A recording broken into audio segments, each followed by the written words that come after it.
the day the cloud stood still. It is the year 2029, 60 years after the first packets crawled across a 4-node experiment between UCLA and SRI. Back then, a diagram of the internet fit on a blackboard. Back then, it was scrappy, decentralized by necessity, and built to survive chaos. It was built for resilience, redundancy, and autonomy. Each node stood on its own. Each organization operated its own infrastructure. But 60 years is a long time.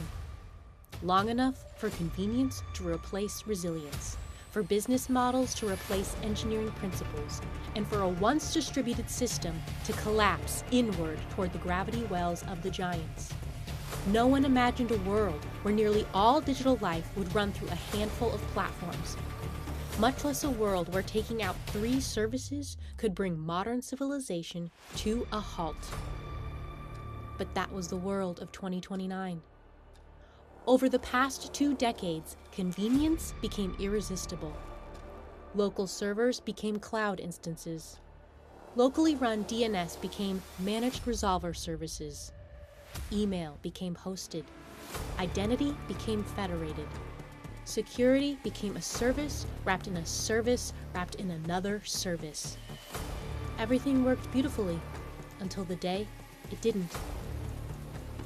The attack.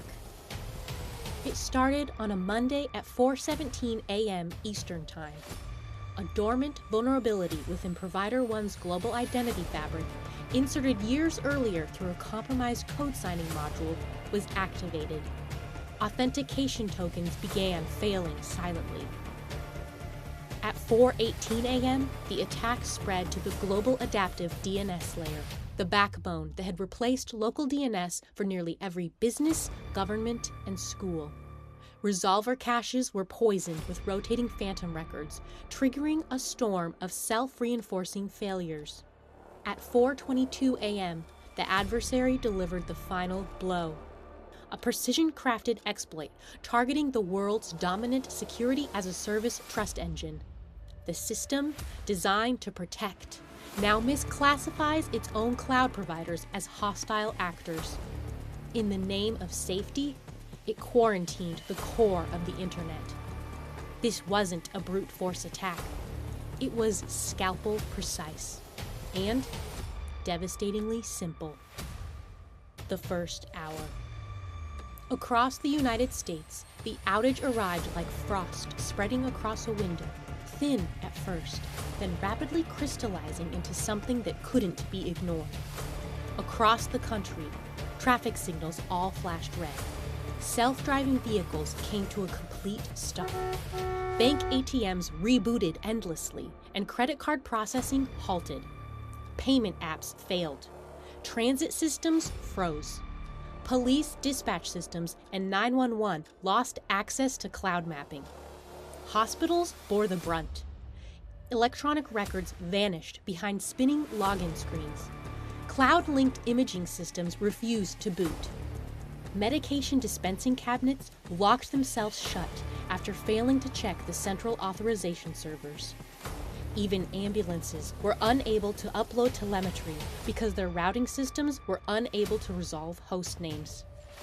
All across the country, people kept asking the same question: how is everything down?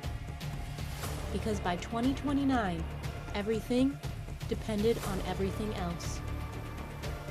The cascade. By mid-morning, the global impact was unmistakable. Manufacturing plants halted as cloud-based production lines lost their machine identity tokens. Shipping ports slowed to a crawl because crane automation relied on the same identity provider. Retail systems failed worldwide. Credit cards couldn't be validated. Inventory systems refused to sync. Online orders simply disappeared. Small businesses that had outsourced everything were paralyzed. Many hadn't kept a single local system. A few still had dusty laptops in back rooms, but without DNS, authentication, or local copies of their own data, they couldn't do much beyond turn them on. Meanwhile, across the globe, Stock exchanges trading algorithms stalled, and markets collapsed. Oil pipelines using cloud-based controllers froze their flows. Airlines grounded flights because maintenance logs were inaccessible. Global communications were severely impacted. The interconnected world of 2029 revealed itself for what it had quietly become: one giant, centralized machine with no mechanical override. The economic consequences. By the end of the first 24 hours, estimated global losses were around $7 trillion. Economists would later refer to it as the most expensive non-kinetic attack in human history. The tension. And then came the geopolitical fallout. Intelligence agencies began pointing fingers before the internet was fully back online. 3 nations were suspected. All 3 denied involvement. Military cyber commands went to elevated alert. Satellite communications went into contingency mode. Diplomats feared what none wanted to say out loud. If taking down the global cloud is this easy, is this a precursor to war? Because if an adversary can freeze economies, cripple infrastructure, and induce global panic without firing a single physical shot, what comes next? The attack had proven not only vulnerability, but strategic leverage. And leverage invites escalation. The irony. When the dust finally settled, nearly 3 days later, cybersecurity experts noticed the detail that made the world's stomach drop. The adversary didn't need to compromise 10,000 targets, or 1,000, or even 100. They compromised 3. The Global Identity Service, the Global DNS Resolver Layer, and the Global Security Trust Engine. Those 3 systems, once independent, now centralized for efficiency, formed the new digital monoculture. Knock out all 3, and everything built atop them simply stopped existing. It wasn't the adversary who made this possible. It was the architecture. A world that had once been distributed and resilient had reorganized itself into a single point of failure, wrapped in glossy marketing and convenience-driven design choices. As one retired engineer put it on a public forum, "We redesigned the internet to be easy, not to be safe." The lesson. The outage became known as Black Monday, although the event spanned 3 days and affected every time zone. People would later write books about it. Governments would launch commissions. Cloud providers would issue statements about never-before-seen threat vectors. But the truth was simpler and harder to admit. The systems didn't collapse because they were attacked. They collapsed because we centralized them.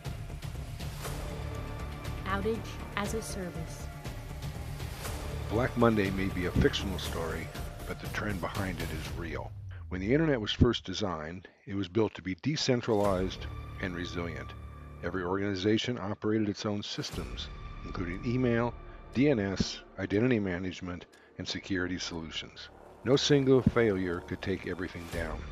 But over the past 20 years, we've moved almost everything into a small number of cloud services. Just a handful of providers now handle identity, DNS, authentication, storage, and security. It is convenient, but it also creates a new kind of risk.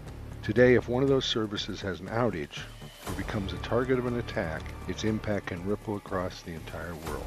We've already seen glimpses of this in recent real-world outages involving DNS providers, cloud platforms, cellular networks, and identity services.